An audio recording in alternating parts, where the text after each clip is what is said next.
الرجيم بسم الله الرحمن الرحيم قل للمؤمنين يغضوا من أبصارهم ويحفظوا فروجهم ذلك أزكى لهم إن الله خبير بما يصنعون وقل للمؤمنات يغضضن من أبصارهن ويحفظن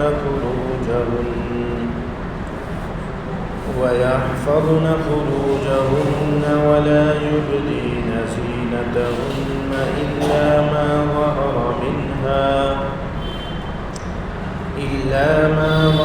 منها وليضربن بخمرهن على جيوبهن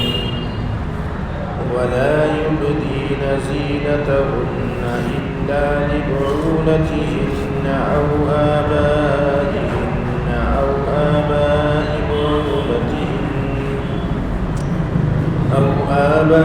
بعولتهن أو أبنائهن أو أبناء بعولتهن أو إخوانهن أو بني إخوانهن أو بني أخواتهن أو نسائهن أو ما ملكت أيمانهن أو التابعين غير أولي الإربة من الرجال أو الطفل الذين لم يظهروا على عورات النساء ولا يضربن بأرجلهن ليعلم ما يخفين من زينتهن وتوبوا إلى الله جميعا أيها المؤمنون لعلكم تفلحون صدق الله العظيم. محترم عزیزو بزرگ اور دینی بھائی بھائیو، قرآن کریم کی آیت گزشتہ ہفتے بھی ہمارے سامنے آئی تھی اور اس موقع پر اس سلسلے میں بات ہوئی تھی کہ اللہ نے ایمان والوں کو یہ حکم دیا، بلکہ آپ صلی اللہ علیہ وسلم سے فرمایا کہ وہ مؤمنین سے کہیں کہ وہ اپنی نظروں کو جھکائے رکھیں، یغضوا من ابصارہم، وہ اپنی نظروں کو نیچا کر لیں، ویحفظوا فروجہم، اور اپنی شرمگاہوں کی حفاظت کریں، ذالک ازکی لہم، یہ ان کے لیے زیادہ پاکیزہ چیز ہے، ان اللہ خبیر بما یصنعون، بلا شبہ اللہ تعالیٰ بہت باخبر ہے ان چیزوں سے جو یہ لوگ کرتے ہیں۔ اس آیت کے سلسلے میں بہت وضاحت کے ساتھ اس بات کی جانب توجہ دلائی گئی کہ انسان کی نگاہیں ہی دراصل وہ چیز ہے جو سماج کے اندر بے حیائی اور گندگیوں کی ابتدا کرتی ہے، اور اسلام اس سنت کے ذریعے سے چونکہ معاشرے اور سماج کو پاک کرنا چاہتا ہے اور اس کے اندر حیا کا ایک بہترین معیار قائم کرنا چاہتا ہے، اس لیے جہاں اور بہت سے احکام رب العالمین نے اس صورت کے اندر بتائے، ایک بہت ہی اہم چیز اس موقع پر یہ ارشاد فرمائی کہ ایمان والے مردوں کو چاہیے کہ اپنی نگاہوں کو پست رکھا کریں، اس لیے کہ نگاہ وہ شیطان کے تیروں میں سے ایک تیر ہے اور وہ انسان کو وہاں تک پہنچا دیتی ہے جہاں تک اس کو نہیں پہنچنا چاہیے تھا۔ اس لیے اس نگاہ پر کنٹرول کا یہاں پر حکم دیا گیا۔ اور جیسے کہ آپ صلی اللہ علیہ وسلم کی حدیث گزشتہ ہفتے بیان کی کہ انسان کی زنا کی شروعات وہ نظروں سے ہوتی ہے، اور ہاتھ اور کان اور قدم اور زبان یہ آگے کا راستہ ہموار کرتے ہیں، اور پھر آخر میں آ کر شرمگاہ تو ان تمام چیزوں کی یا تو تصدیق کرتی ہے یا تکذیب کر دیتی ہے، جھٹلا دیتی ہے۔ لیکن کام تو اس سے بہت پہلے ہی خراب ہو چکا ہوتا ہے، اس لیے سب سے پہلے نظروں پر پردے بٹھائے گئے کہ دیکھو ان نگاہوں کی حفاظت کرو، اور آخر بات یہ فرمائی وَيَحْفَظُوا فُرُوجَهُمْ کہ اپنی شرمگاہوں کی حفاظت کرو۔ اس سے مراد زنا سے بچنا تو ہے ہی، زنا اور اس کی تمام قسمیں جو اس زمانے کے اندر رائج ہو گئی، یہ ساری کی ساری چیزیں تو اس میں داخل ہیں۔ خصوصاً یہ چیز داخل ہے جو شریعت نے بیان کی اور دوسرے موقع پر کہ ایک مرد کا سطر وہ ناف سے لے کر گھٹنوں تک ہے، ایک مرد کا سطر وہ ناف سے لے کر گھٹنوں تک ہے۔ اس حصے کو کھولنا بھی شریعت کے اندر حرام قرار دیا گیا ہے۔ لہذا اگر کوئی مرد بلا ضرورت، بغیر کسی شرعی وجہ کے، بغیر کسی مجبوری کے جسم کے اس حصے کو کھولتا ہے تو وہ ایک ناجائز اور حرام کام کا ارتکاب کر رہا ہے۔ اور آج کل خدا معاف کرے کہ بے حیائی کا ایسا زمانہ عام ہوتا جا رہا ہے کہ مردوں کی ایک بڑی تعداد وہ اپنے گھٹنوں سے اوپر کے اس حصے کو، ران کو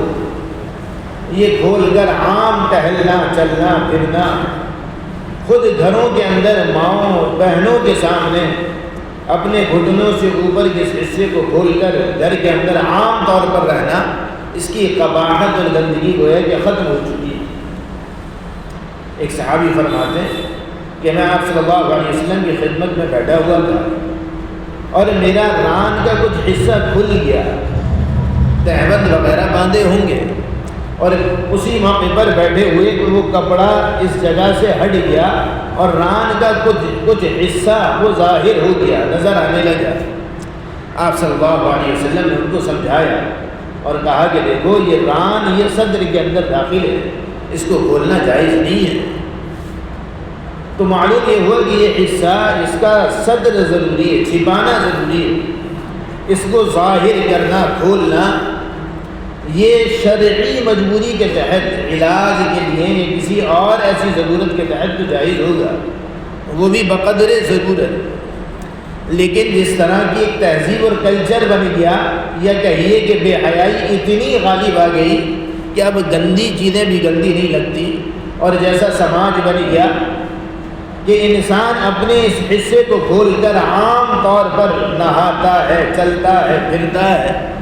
گلیوں کے اندر آتا جاتا ہے، یا کم از کم گھروں کے اندر ہی اس کو جو ہے وہ کھول کر رکھتا ہے، یہ چیزیں بھی حرام ہیں، شریعت سے ان کا کوئی تعلق نہیں، بڑا شدید گناہ ہے۔ ایک صحابی نے عرض کیا اللہ کے رسول، اگر کوئی شخص اپنے گھر کے اندر تنہا ہو، اکیلا ہو،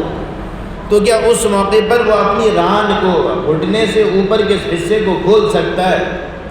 آپ نے فرمایا کہ اللہ تعالیٰ زیادہ حقدار ہے اس بات کا کہ اس سے حیا کی جائے۔ تو عام طور سے بغیر ضرورت کے گھر پر تنہا بھی اگر ہو تو اس موقع پر بھی اس کو کھولنا یہ صحیح نہیں ہے۔ اسی طرح ایک مسئلہ نمازوں کا مسئلہ بھی ہے کہ یہ چیز جب صدر میں داخل ہے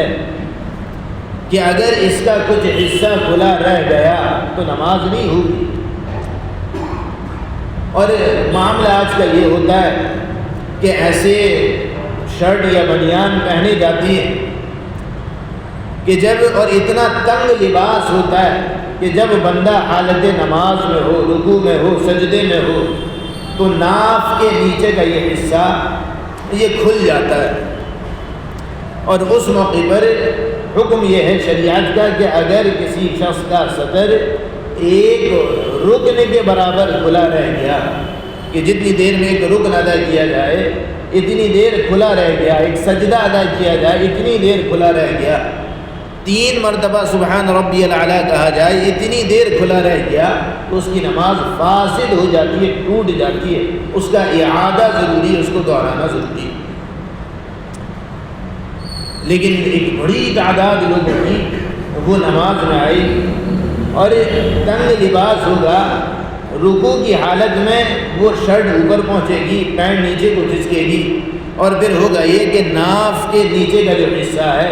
4 انگل سے زیادہ نہیں، کافی حد تک بے حیائی اور بے شرمی کی حد تک وہ کھل جاتا ہے، اور اسی حال میں وہ نماز پڑھ لی جاتی ہے، نماز پر فاسد ہونے کا حکم لگ جاتا ہے، وہ نماز نہیں ہوتی۔ تو اپنے صدر کی حفاظت بھی داخل ہے۔ قرآن کریم کے اندر کہا گیا وَيَحْفَظُوا فُرُوجَهُمْ، اپنی شرمگاہوں کی حفاظت کریں، اس سے شرمگاہوں کی وہ حفاظت بھی مراد ہے اور یہ حفاظت بھی مراد ہے۔ اور اسی طرح علماء فرماتے ہیں کہ اس کے اندر وہ لباس بھی داخل ہے جو اتنا تنگ اور چست ہو کہ پھر لباس پہنے نہ پہنے یہ دونوں باتیں برابر ہیں۔ ایسا لباس پہننے سے بھی نماز ادا نہیں ہوتی جس سے انسان کے اعضاء بالکل صاف نظر آئے، یہ چیزیں اس کے اندر داخل ہیں۔ رب العالمین فرماتا ہے ذَلِكَ أَزْكَىٰ لَهُمْ، اگر یہ دونوں کام کریں گے، نظروں کی حفاظت بھی کریں گے اور اپنی شرمگاہوں کی صدر کی حفاظت بھی کریں گے، یہی ان کی پاکی کے لیے زیادہ بہتر ہے، یہی ان کے لیے زیادہ پاکی کا ذریعہ ہے۔ ان اللہ خبیر بما یصنعون، بلا شبہ اللہ تعالیٰ بہت باخبر ہے اس سے جو لوگ یہ کیا کرتے ہیں۔ یصنعون کہا جاتا ہے ایسے کاموں کو جن کو کوئی بندہ پری پلان کرتا ہے، منصوبے کے ساتھ کرتا ہے، جان کر کرتا ہے۔ تو ظاہر سی بات ہے تنبیہات جو آج آئیں ہمارے سامنے آتی رہتی ہیں، کسے نہیں معلوم کہ نماز کے اندر اس طرح سے صدر کا کھل جانا یہ نماز کو توڑ دیتا ہے، کسے نہیں معلوم کہ گھٹنوں سے اوپر کا حصہ، گھٹنوں تک کا حصہ یہ صدر میں داخل ہے، لیکن اس کے باوجود جان کر یہ حرکتیں کرنا، جان کر ایسے لباس خریدنا، جان کر ان کو کہنا چاہیے پہننا، اور یہ کبھی جو ہے وہ کوئی دیندار شخص نظر آئے تو ایک دم آڑ میں ہو جانا اور واقعی یوں ہی دندناتے رہنا۔ رب العالمین فرماتا ہے کہ ساری کی ساری حرکتیں ہم سے چھپی نہیں ہیں۔ ان اللہ خبیر بما یصنعون، بلا شبہ اللہ تعالیٰ بہت باخبر ہے اس سے جس کو یہ لوگ کیا کرتے ہیں۔ اگلی آیت جو ذرا طویل آیت ہے اس کے اندر رب العالمین یہی حکم دیتا ہے عورتوں کو، وَقُلْ لِلْمُؤْمِنَاتِ، اور آپ کہیے مومن عورتوں سے بھی، یغضضن من ابصارہن، کہ وہ بھی اپنی نگاہوں کو پست رکھا کریں۔ پست رکھنے کا حکم صرف مردوں کو نہیں ہے، عورتوں کو بھی ہے۔ ہاں البتہ عورتیں جب نگاہ اٹھاتی ہیں تو اس سے ہونے والی گڑبڑیاں کم ہیں بنسبت مرد کے، کہ جب مرد نگاہ اٹھاتا ہے تو اس سے جو تباہ کاریاں پھیلتی ہیں وہ زیادہ ہوتی ہیں۔ اس لیے رب العالمین نے اس کو پہلے بھی ذکر کیا، علیحدہ سے ذکر کیا، لیکن عورت کی نگاہ بھی وہ بڑی خطرناک ہوتی ہے، اگرچہ مرد کے مقابلے میں ذرا کم، لیکن رب العالمین نے اس کو بھی حکم دیا وَقُلْ لِلْمُؤْمِنَاتِ يَغْضُضْنَ مِنْ أَبْصَارِهِنَّ، آپ کہیے عورتوں سے، مومن عورتوں سے، یغضضن من ابصارہن،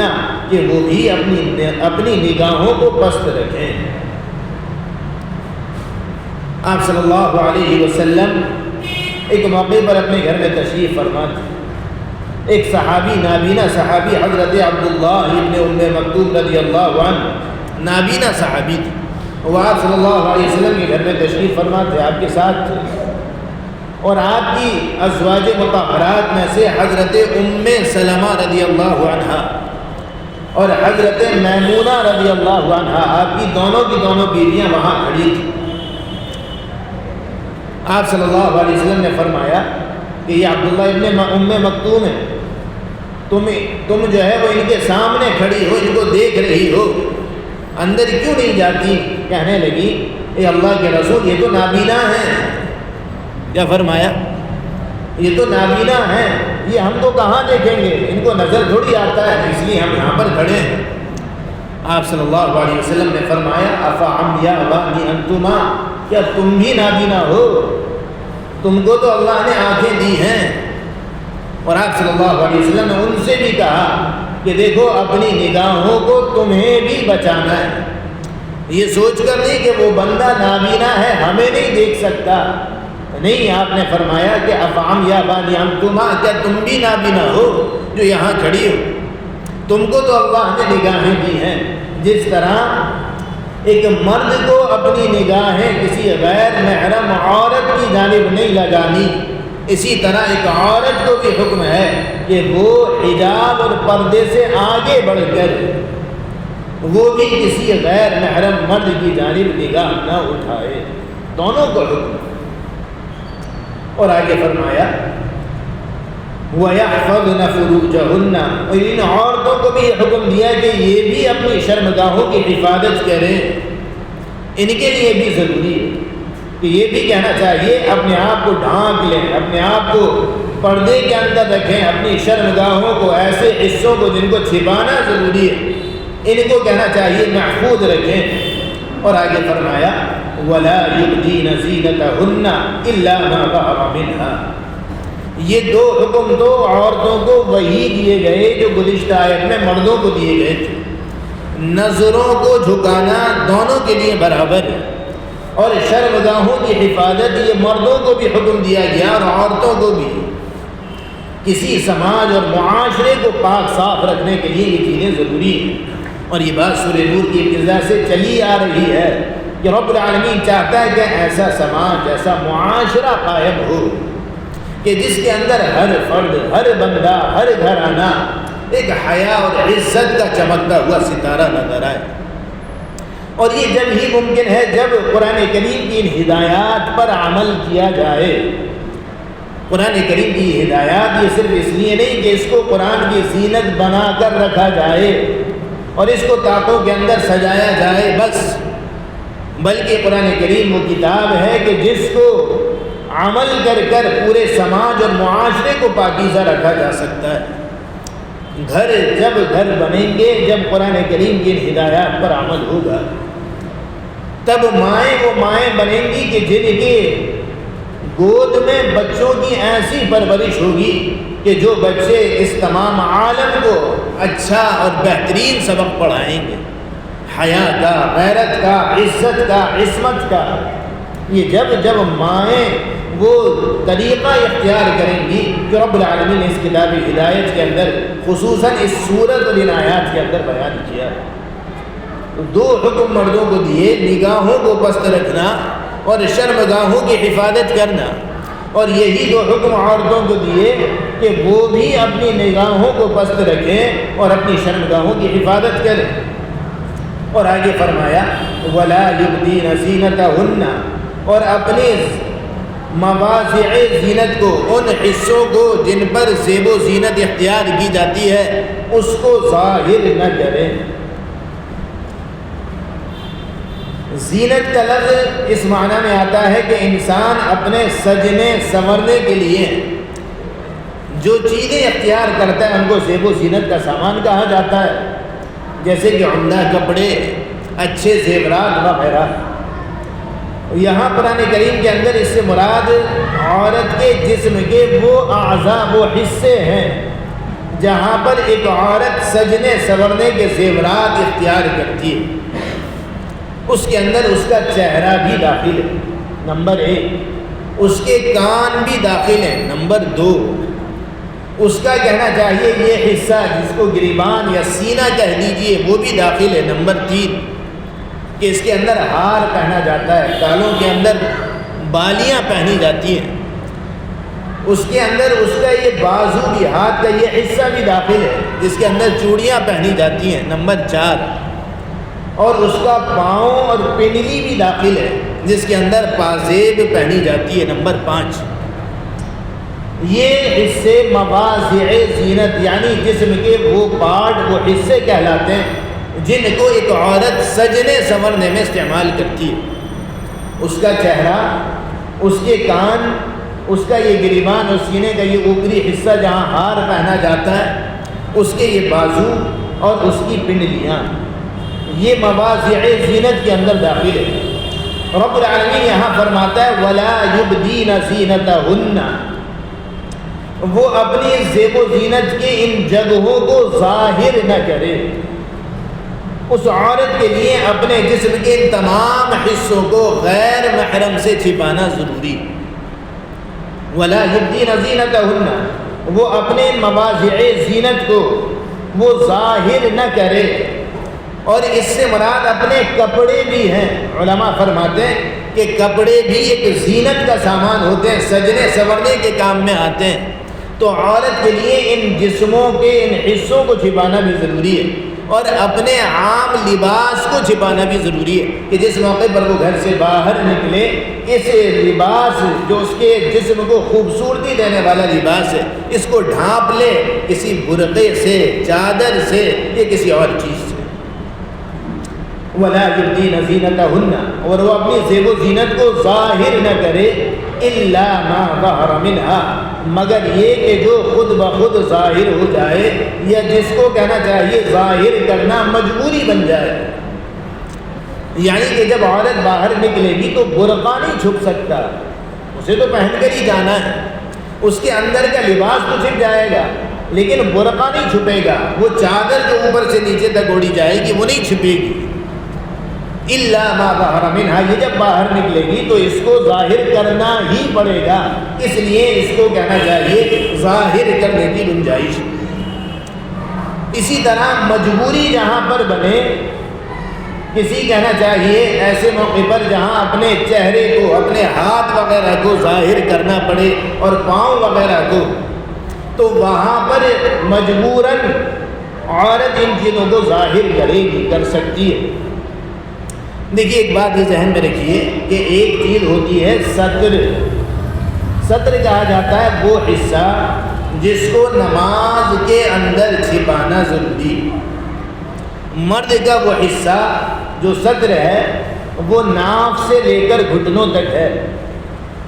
اس کو نماز کے اندر ہر حال میں چھپانا ضروری ہے۔ اگر یہ حصہ کھل گیا تو اس کی نماز نہیں ہوگی، اور جس کو نماز کے اندر چھپانا ضروری ہے اس کو عام طور سے بھی ہر حال میں چھپانا ضروری ہے۔ مرد کا یہ حصہ ناف سے لے کر گھٹنوں تک ہے، اور عورت کا یہ حصہ وہ سوائے چہرے کے اور سوائے ہتھیلیوں کے اور سوائے قدم پیروں کے پورا کا پورا حصہ یہ ستر میں داخل ہے۔ اور جب عورتیں ہمارے گھروں کی نماز پڑھتی ہیں تو ظاہر سی بات ہے سوائے ان 3 اعضاء کے، چہرے، ہتھیلیاں اور قدم، پورا کا پورا جسم بالکل پیک ہوتا ہے، اس کا سر بھی، اس کے بازو بھی، اور اس کی کہنا چاہیے پنڈلیاں بھی، یہ ساری کی ساری بالکل پیک ہوتی ہیں۔ تو جس طرح مرد کا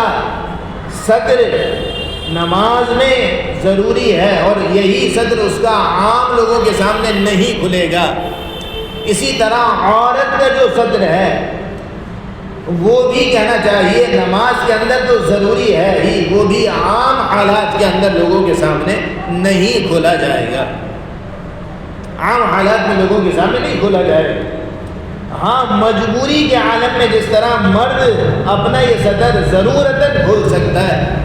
اسی طرح ضرورت کے اعتبار سے عورت بھی اپنا صدر یہ کھول سکتی ہے جب اس کو علاج وغیرہ کے سلسلے میں یا کسی اور مجبوری کی بنا پر صدر کو کھولنا پڑے، یہ صدر ہے۔ اور ایک ہوتا ہے حجاب۔ حجاب کہا جاتا ہے عورت کا چہرہ، ہتھیلیاں اور قدم، یہ چیزیں فتنوں سے بچاؤ کے لیے شریعت نے ان کو چھپانا لازم قرار دیا ہے۔ یہ چیزیں صدر میں تو داخل نہیں ہیں، لیکن یہ چیزیں وہ ہیں کہ اگر ان کو عام لوگوں کے سامنے اور مردوں کے سامنے اور غیر محرموں کے سامنے اگر کھولا جائے گا تو پھر یہ چیزیں فتنوں کے دروازے کھولیں گی۔ اس لیے شریعت نے ان پر بھی لگام لگائی کہ عورت ان چیزوں کو بھی چھپا کر رکھے گی، وہ اپنی ہتھیلیوں کو، اپنے قدموں کو اور اپنے چہروں کو بھی چھپائے، الا ما ظہر منہا، لیکن جہاں پر مجبوری بن جائے، جہاں پر ان کو چھپانا کہنا چاہیے مشکل ہو کسی اور مجبوری کی بنا پر، تو پھر وہاں پر ان کو کھولنے کی اجازت ہوگی۔ عدالت میں گواہی دینے کے لیے ہو سکتا ہے کہ جج کہے کہ مجھے آپ کا چہرہ دیکھنا ہے، اس موقع پر مجبوری ہے، یا کسی کہنا چاہیے شریعت ایک اجازت دیتی ہے کہ جو بندہ نکاح کرے اس کو چاہیے، اس کے لیے بہتر ہے، مناسب ہے کہ وہ اپنی منکوحہ کو جس سے اس کا رشتہ ہو رہا ہے ایک نظر دیکھ لے، شریعت کی گنجائش دیتی ہے، لہذا ایسے موقع پر اس کو دیکھنے کی اجازت ہوگی۔ یہ مسئلہ نہیں بتا رہا، مسئلہ تو یہ ہے کہ ایسے موقع پر بھی وہ اپنے گھر کی عورتوں پر اعتماد کرے، مسئلہ تو یہ ہے۔ لیکن چونکہ شریعت نے اس کی گنجائش چھوڑی ہے کہ اگر کہیں ایسی ضرورت پڑے تو ایک مرد اس عورت کو دیکھ سکتا ہے جس سے اس کا نکاح ہو رہا ہو، ایک نظر دیکھ سکتا ہے، تو ایسے موقع پر عورت کے لیے اپنا چہرہ دکھانے کی گنجائش شریعت نے رکھی ہے۔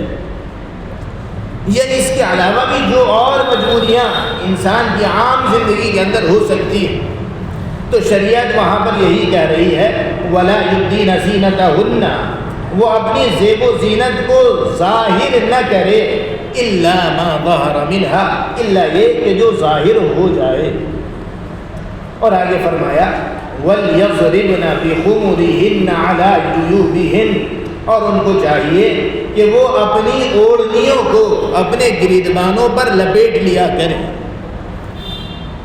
ایک حکم تو یہ دیا کہ وہ اپنے مواضع زینت کو ظاہر نہ کریں، اپنی کہنا چاہیے وہ چیزیں جس کو سجایا سنوارا جاتا ہے اس کو ظاہر نہ کریں، الا یہ کہ جو ظاہر ہو جائے۔ وَلْيَضْرِبْنَ بِخُمُرِهِنَّ عَلَى جُيُوبِهِنَّ، اور اگلا حکم یہ دیا کہ وہ اپنے دوپٹوں کو، اپنی اوڑھنیوں کو اپنے گریبانوں پر اور سینوں پر ڈال دیا کریں۔ آپ صلی اللہ علیہ وسلم کے زمانے سے پہلے عرب کا ماحول عورتوں کا وہ یہ تھا کہ عورتیں دوپٹے کو وہ اپنے سر پر یوں ڈال کر اور کانوں کو کھول کر اور اس کے دونوں پہلوؤں کو پیچھے کمر پر ڈال دیا کرتی تھی۔ دوپٹے کو یہاں سے یوں کر کے باندھا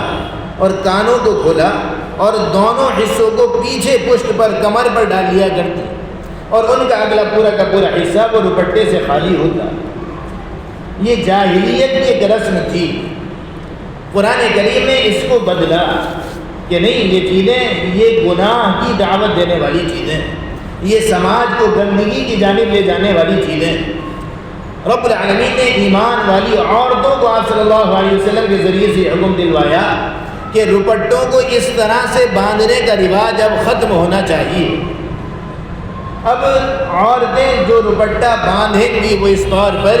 کہ ان کے مواضع زینت یہ ڈھکیں گے، ان کا سر ڈھکے گا، کان ڈھکیں گے، اور دوپٹے کے دونوں کنارے یہ ایک دوسرے پر اس طرح لپیٹے جائیں گے کہ ان کے جسم کا یہ حصہ، گریبان کا یہ حصہ، یہ پورا کا پورا پیک ہو جائے، ڈھک جائے۔ اسی کو فرمایا وَلْيَضْرِبْنَ، آپ کہیے ان عورتوں سے کہ وہ ڈال لیں بِخُمُرِهِنَّ، اپنے دوپٹوں کو، عَلَى جُيُوبِهِنَّ، اپنے گریبانوں پر، اپنے سینے کے اوپری حصے پر۔ اور آگے فرمایا وَلَا يُبْدِينَ زِينَتَهُنَّ، اور اپنی زیب و زینت کو ظاہر نہ کریں، اپنے جسم کے ان حصوں کو ظاہر نہ کریں، إِلَّا لِبُعُولَتِهِنَّ۔ جو بات شروع میں یہ بات فرمائی کہ دیکھو عورت کے لیے یہ حصہ جہاں پر وہ زیورات پہنتی ہے اس کو ظاہر کرنا جائز نہیں ہے۔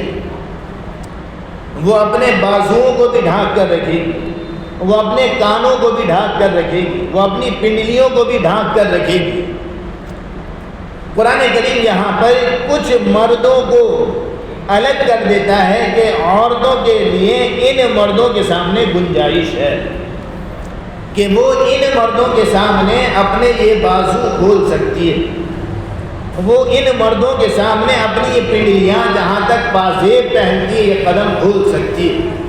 اپنے ان مردوں کے سامنے یہ حصہ جو اس کے کہنا چاہیے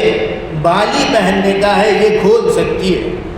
وہ ان مردوں کے سامنے اپنے گریبان کا سینے کا اوپری یہ حصہ جہاں وہ ہار پہنتی ہے وہ کھول سکتی ہے۔ ان مردوں کی فہرست رب العالمین نے تفصیل کے ساتھ بیان کی کہ وہ مرد کون ہیں جن کے سامنے عورت ان حصوں کو ظاہر کر سکتی ہے، ان کے علاوہ کے لیے گنجائش نہیں۔ وہ لوگ غیر محرم ہیں، ان کے سامنے ان چیزوں کو کھولنا بالکل جائز نہیں، لیکن اپنے چہرے کو، اپنے کانوں کو، اپنے کہنا چاہیے اس گریبان کے اس حصے کو، اپنے پنڈلیوں کو، اپنے بازو کو جن مردوں کے سامنے کھول سکتی ہے، قرآن کریم ان کا یہاں پر ذکر کر رہا ہے۔ چنانچہ فرمایا وَلَا يُبْدِينَ زِينَتَهُنَّ، وہ اپنے زینت کی جگہوں کو، ان حصوں کو جہاں پر وہ زیورات پہنتی ہے وہ ظاہر نہ کرے إِلَّا لِبُعُولَتِهِنَّ، سوائے اپنے شوہر کے۔ پہلی چیز، پہلا محرم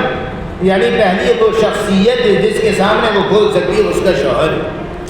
شوہر کی حیثیت شریعت نے وہ رکھی ہے کہ شوہر کا اپنی عورت سے، عورت کا اپنے شوہر سے کوئی پردہ نہیں، کوئی پردہ نہیں۔ ہاں یہ کہ حیا کا تقاضا یہ اپنی جگہ ہے۔ آپ صلی اللہ علیہ وسلم کی اہلیہ حضرت عائشہ رضی اللہ عنہا فرماتی ہیں کہ میں نے کبھی آپ صلی اللہ علیہ وسلم کے صدر پر کبھی نگاہ نہیں کی اور نہ آپ صلی اللہ علیہ وسلم نے کبھی میرے صدر کو دیکھا۔ یہ حیا کا اعلیٰ درجہ ہے، لیکن شرعی مسئلہ یہ ہے کہ ایک عورت کے لیے اس کا شوہر، ایک شوہر کے لیے اس کی عورت، اس کے لیے پردے کی کوئی قید شریعت نے نہیں رکھی۔ دوسری چیز جو شریعت نے یہاں پر جو بیان کی ہے وہ یہ او آبائہن، عورت اپنے مواضع زینت کو ظاہر کر سکتی ہے اپنے باپ کے لیے۔ باپ کے سامنے اگر وہ عورت ہے تو وہ اپنے ان حصوں کو جن کا بھی ذکر کیا، چہرہ، بالی یعنی کان اور یہ کہنا چاہیے سینے کا یہ حصہ اور اپنے بازو اور اپنی پنڈلیاں یہ کھول سکتی ہے الا لبعولتہن، اپنے باپ کے سامنے۔ اور یہاں پر قرآن کریم نے لفظ استعمال کیا ہے پلورل کا، او آبائہن، اپنے باپوں کے سامنے، یعنی اس کے اندر دادا، نانا یہ رشتے داخل ہیں جو باپ کے حکم میں بالکل صحیح رشتے ہیں، وہ اس کے اندر داخل ہیں۔ اور تیسرے نمبر پر بیان کیا او آبائی بعولتہن، تیسرے نمبر پر جو گنجائش شریعت نے چھوڑی ہے وہ ہے اپنے شوہر کے والد کے لیے، یعنی سسر کے لیے، کہ ان کے سامنے بھی اپنے جسم کے ان حصوں کو عورت کھلا چھوڑ سکتی ہے۔ او آبائی بعولتہن۔ اور چوتھی جو استثناء شریعت نے کیا ہے وہ کیا ہے او ابنائہن، اپنے بیٹوں کے لیے، اپنے بیٹوں کے سامنے، جو خود اس کے اپنے بیٹے ہیں اس کے سامنے بھی ان مواضع زینت کو وہ عورت ظاہر کر سکتی ہے۔ اپنے سے سگے بیٹے بھی اس کے اندر داخل ہیں اور سوتیلے بیٹے بھی داخل ہیں۔ اور آگے فرمایا او ابناء بعولتہن، اور اپنے شوہر کے بیٹوں کے لیے، شوہر کے وہ بیٹے جو کسی دوسری عورت سے ہوں تو ان کے اس سے بھی نکاح جائز نہیں ہے، لہذا ایک عورت ان کے سامنے بھی ان جسم کے ان حصوں کو ظاہر کر سکتی ہے۔ آگے فرمایا او اخوانہن، اپنے بھائیوں کے سامنے، اپنے بھائیوں کے سامنے، بھائی سے مراد حقیقی بھائی ہیں یا سوتیلے بھائی، اس کے اندر ممیرے، چچیرے، تہیرے، پھپھیرے، خلیرے یہ قطعاً داخل نہیں ہے، قطعاً داخل نہیں۔ ان سے ایک عورت کے لیے پردہ ضروری ہے، اس لیے کہ یہ وہ رشتے ہیں جہاں نکاح ہو جاتا ہے، اور یہ غیر محرم کا رشتہ ہے۔ محرم کا رشتہ وہ ہے جس سے نکاح نہ ہو سکتا ہو۔ تو قرآن کریم نے یہاں پر استثناء کیا ہے کہ عورت اپنے زیب و زینت کو ظاہر نہ کرے مگر ان کے سامنے کر سکتی ہے، او اخوانہن، اپنے بھائیوں کے سامنے، اور آگے فرمایا او بنی اخوانہن، اور اپنے بھائیوں کے بیٹوں کے سامنے، اپنے بھتیجوں کے سامنے، اور یہ بھتیجے بھی سگے بھتیجے، اور آگے فرمایا او بنی اخواتہن، اور اپنی بہنوں کے بیٹوں کے سامنے، یعنی اپنے بھانجوں کے سامنے، اور اس سے مراد بھی سگی بہنیں، سگی بہنیں۔ یہ کہنا چاہیے قرآن کریم نے آپ گنیے، نمبر 1 شوہر، نمبر 2 باپ، نمبر 3 سسر، نمبر 4 بیٹے، نمبر 5 شوہر کے بیٹے، نمبر 6 بھائی، نمبر 7 بھتیجے، نمبر 8 بھانجے۔ 8 قسم کے مردوں کا یہاں ذکر کیا، 8 قسم کے مردوں کا یہاں ذکر کیا کہ ان کے سامنے عورت اپنے زیب و زینت کی جگہوں کو ظاہر کر سکتی۔ اس کے بعد قرآن کریم بیان کرتا ہے او نسائہن، اور یہ عورتیں اپنی زیب و زینت کی جگہوں کو ظاہر کر سکتی ہیں اپنی عورتوں کے سامنے۔ یہاں پر علماء کرام نے ایک عجیب نکتہ یہاں پر بیان کیا ہے کہ قرآن کریم تو یہ کہہ سکتا تھا کہ عورتوں کے سامنے، قرآن نے یہ کیوں کہا اپنی عورتوں کے سامنے؟ اس لیے بہت سے علماء فرماتے ہیں اس موقع پر کہ پردہ وہ اپنی عورتوں یعنی مسلم عورتوں سے نہیں ہے، غیر مسلم عورتوں سے بھی اسی طرح پردہ کرنا ضروری ہوگا جس طرح مردوں سے پردہ کیا جاتا ہے۔ اور بعض دیگر علماء وہ محتاط طور پر یہ بات بیان کرتے ہیں کہ اس سے مراد، اپنی سے مراد وہ مسلم کافر نہیں ہیں، بلکہ معاملہ یہ ہے کہ اخلاق کے اعتبار سے عورتوں کا ایک مقام اور مرتبہ بیان کیا جا رہا ہے کہ دیکھو بعض عورتیں وہ ہوتی ہیں جو اپنے اندر شرم و حیا رکھتی ہیں، بعض عورتیں وہ ہوتی ہیں جو اخلاق و کردار کی سدھی ہوئی اور سلجھی ہوئی ہوتی ہیں، وہ چاہے مسلم ہو یا غیر مسلم ہو۔ اس لیے کہ حضرت عائشہ رضی اللہ عنہا کے پاس بہت سی غیر مسلم خواتین بھی آیا کرتی تھیں، اور کہیں یہ بات ثابت نہیں کہ حضرت عائشہ ان سے پردہ کرتی۔ اس لیے علماء یہ بیان فرماتے ہیں کہ اصل یہ ہے کہ ایسی عورتوں سے پردہ کرنا چاہیے، عورتوں کو بھی جو بد چلن بد کردار عورتیں، جو بد چلن بد کردار عورتیں، اس لیے کہ بدی اور زناکاری کے اس ماحول کے اندر عورتیں آپس میں بھی محفوظ نہیں ہیں، اور اس کے علاوہ عورتیں ہی عام طور سے وہ ہیں جو عورتوں کو غلط جانب چلایا کرتی ہیں۔ ایک بچی کی سہیلی اگر بد چلن ہے تو وہ اس کو نہ معلوم کہاں کہاں کن گندگیوں کے اندر دھکیل دے گی۔ آپ شریعت کے سلسلے میں شریعت کی گہرائی کو دیکھیے اور شریعت کی ایک اعلیٰ سوچ کو دیکھیے کہ وہ یہ کہتی ہے کہ ایسی عورتوں سے بھی عورتوں کو بچ کر رہنا چاہیے جو بد کردار، اور ان سے بھی اپنے چہروں کو اور مواضع زینت کو یعنی جسم کے ان حصوں کو بچانا چاہیے جن پر زیب و زینت کی جاتی ہے۔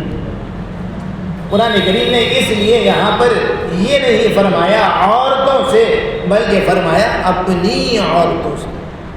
او نسائہن، اور آگے فرمایا او ما ملکت ایمانہن،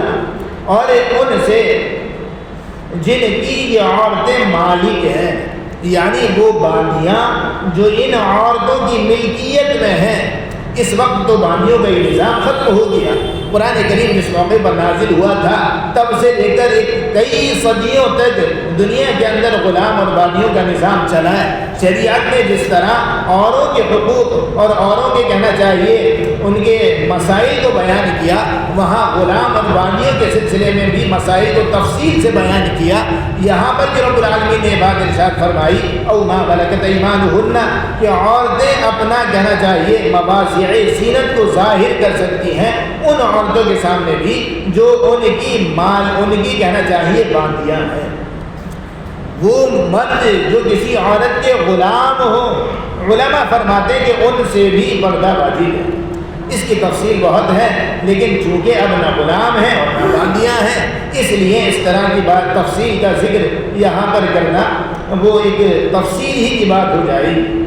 آگے فرمایا اب التابعین غیر اولی الاربۃ من الرجال، یہ وہ لوگ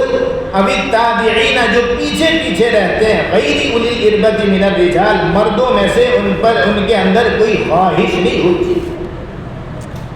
یہاں پر آج کے بعد قرآن کریم جو الگ سے 4 اور طرح کے لوگوں کا ذکر کر رہا ہے، اس میں کہنا چاہیے تیسرا نمبر یا ٹوٹل 11واں نمبر جو قرآن بیان کر رہا ہے وہ ایسے مردوں کا ہے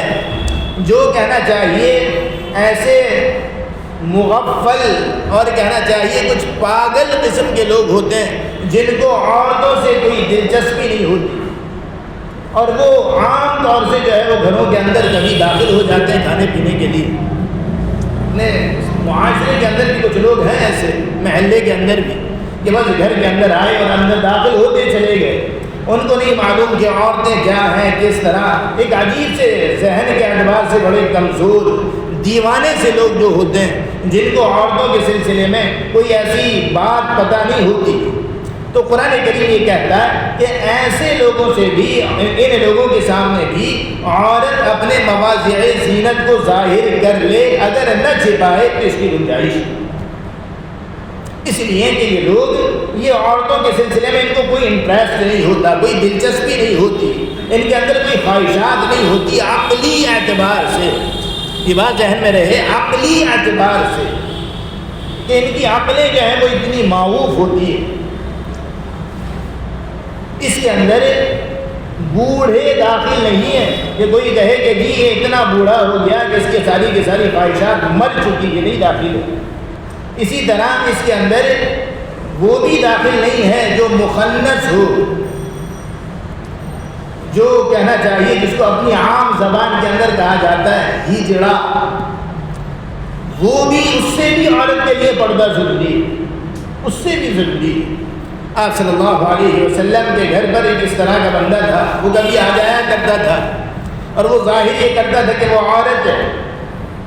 لیکن آپ صلی اللہ علیہ وسلم نے ایک موقع پر اس کی کچھ باتیں ایسی سنی کہ جس سے یہ شبہ ہوا کہ اس کو عورتوں سے انٹرسٹ ہے۔ آپ صلی اللہ علیہ وسلم نے فوراً گھر کے اندر اس کا داخلہ منع کر دیا۔ تو اس طبقے سے بھی عورتوں کو بچانا ضروری ہے، یہ سوچ کر نہیں کہ یہ تو بہن ہے، دونوں کے درمیان چل جاتے ہیں، لہذا عورتیں اگر اس سے پردہ نہ کریں تو کوئی مسئلہ نہیں ہے۔ نہیں، شریعت یہ کہتی ہے کہ نہیں، ان سے بھی پردہ کرنا ضروری ہے۔ یہ اپنے اندر وہ جذبات، وہ خواہشات، وہ ساری کی ساری چیزیں رکھتے ہیں، ایک مرد رکھتا ہے۔ ہاں، وہ لوگ اس سے مستثنا ہیں جو اس طرح سے مغفل قسم کے ہوں، ایک کہنا چاہیے دیوانے ٹائپ کے ہوں، جن کے عقلیں کہتے ہیں نا دماغ کی ذرا چونی کھسکی ہوئی، کہ ان کو نہیں پتا کہ کون کیا ہے، بس گھروں کے اندر چلے گئے، کھا لیا پی لیا چل دیے۔ ایسے لوگوں کے سامنے اگر عورت اس طرح کے پردے کا خیال نہ رکھے تو شریعت اس کی گنجائش دیتی۔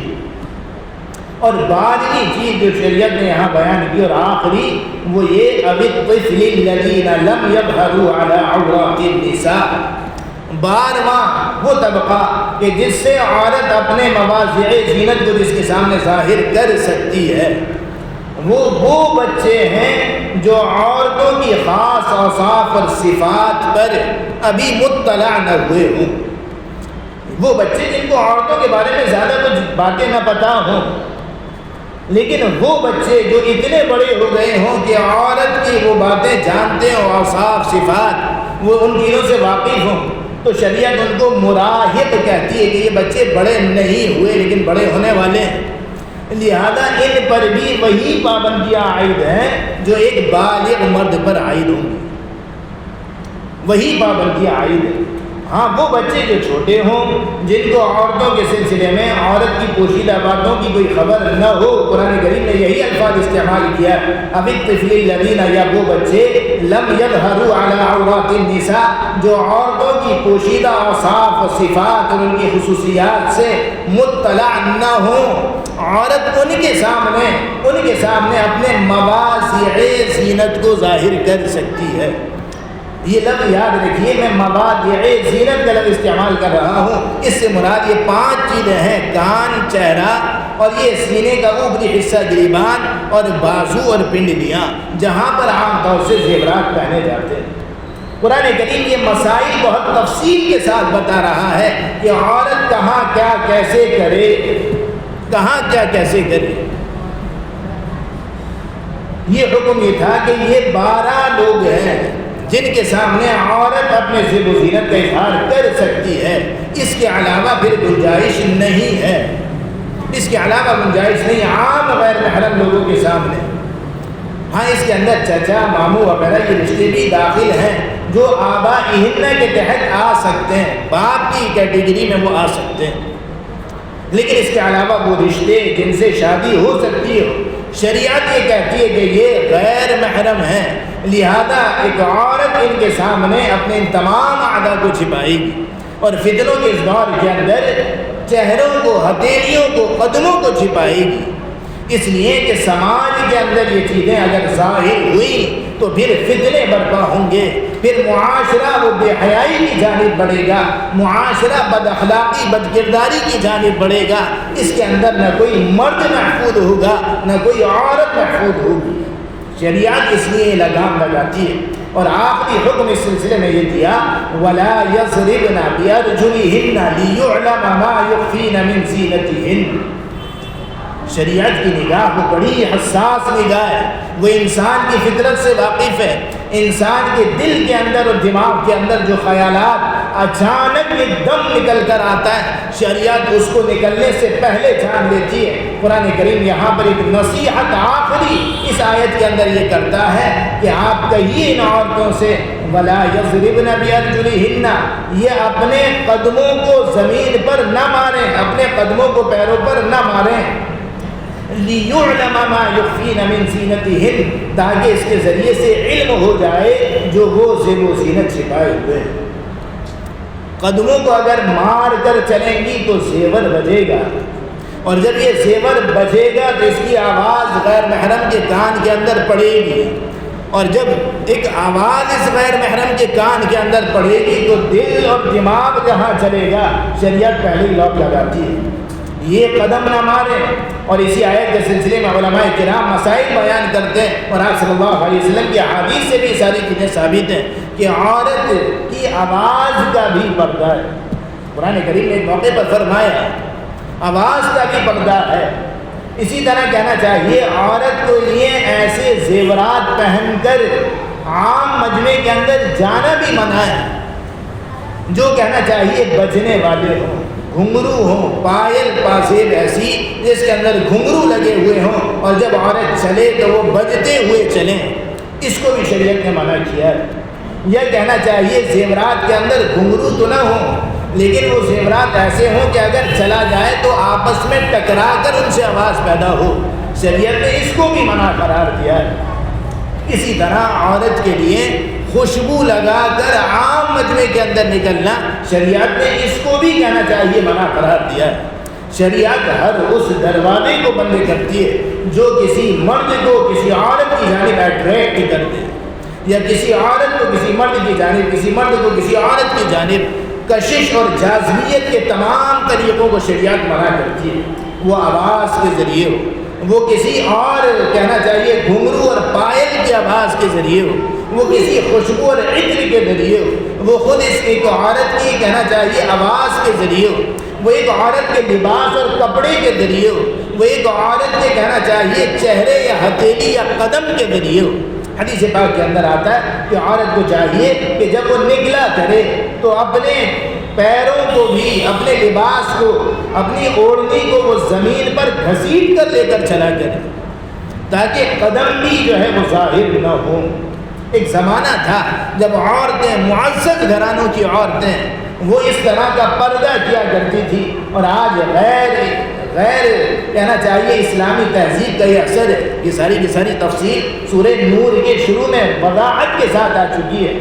کہ یہ ایک ننگی تہذیب ہے، ایک گندی تہذیب ہے جو کہنا چاہیے یورپ سے آئی ہوئی تہذیب ہے، اور اس نے پورے کے پورے سماج کے اندر بے پردہ دکھنے کے کلچر اور ایک رواج قائم کیا ہے، اور اسی کو آج عزت کا معیار قرار دیا ہے کہ عزت اس میں ہے کہ سر پر کوئی دوپٹہ باقی نہ رہے، عزت اس میں ہے کہ چہرہ وہ کہنا چاہیے کھلا ہوا نظر آئے، عزت اس میں ہے کہ چھوٹی بچیوں کا، کہ آج کا ماحول اتنا گندا ہو چکا کہ بوڑھوں کی نگاہیں محفوظ نہیں اور لوگوں کی نگاہیں چھوٹی بچیوں پر محفوظ نہیں، وہاں پر بچیوں کو ایسا لباس پہنایا جائے جو کہنا چاہیے سماج کو گندگی کی جانب لے کر چلے، ایسا ماحول گویا کہ قائم کیا گیا۔ ایسے دردناک اور گندے ماحول کے اندر قرآن کریم کی یہ سورت یہ حیا کا پاٹ پڑھانے والی اور حیا کا درس دینے والی اور حیا کا سبق سکھانے والی سورت ہے، اور اس سورت کی اس آیت کے اخیر میں رب العالمین ایک عام اعلان فرما رہا ہے وَتُوبُوا إِلَى اللَّهِ جَمِيعًا أَيُّهَا الْمُؤْمِنُونَ لَعَلَّكُمْ تُفْلِحُونَ۔ یہ ساری کی ساری باتیں تمہارے سامنے آ چکی،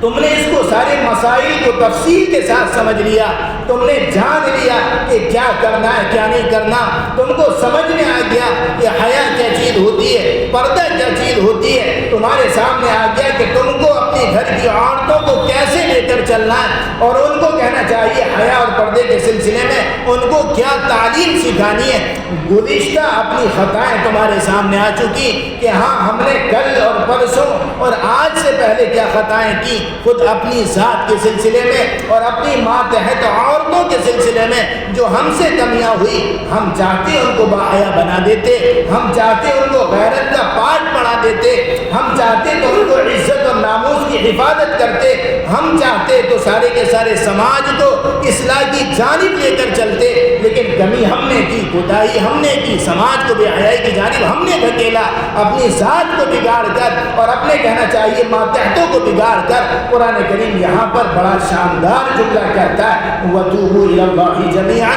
أَيُّهَا الْمُؤْمِنُونَ، اے ایمان والو اگر گزشتہ خطائیں کر چکے رب العالمین کی جانب واپس چلے آؤ، رب العالمین سے توبہ کر لو، سارے کے سارے ایمان والے پلٹ کر آ جاؤ۔ یہ اگر توبہ کر لو گے، پرانی ڈگر پر واپس آ جاؤ گے، زمانہ جو نئی تہذیب کو اور نئے کلچر کو فروغ دے رہا ہے تم پلٹ کر پیچھے کو جاؤ گے، لعلکم تفلحون، یہ پیچھے کو آنا تمہاری کامیابی کا ذریعہ ہوگا۔ رب العالمین فرماتا ہے ایمان والو تمام کے تمام توبہ کر لو، واپس آ جاؤ تاکہ تم کامیاب ہو سکو۔ محترم عزیز و دوستو، کامیابی اور سربلندی وہ ایسے سماج کے اندر رب العالمین نے چھپا کر رکھی ہے جو پردے والا سماج ہو، حیا والا سماج ہو، پاک باز معاشرہ ہو، جس کے مردوں کی نگاہیں پاک ہوں اور جس کی عورتوں کی نگاہیں پاک ہوں، جن کے خیالات افکار سب کے سب پاک ہوں، ایسا سماج اور ایسا معاشرہ ہی در حقیقت ایک کامیاب معاشرہ کہلانے کا مستحق ہے۔ رب العالمین ہم سب کو ان آیات کو سمجھنے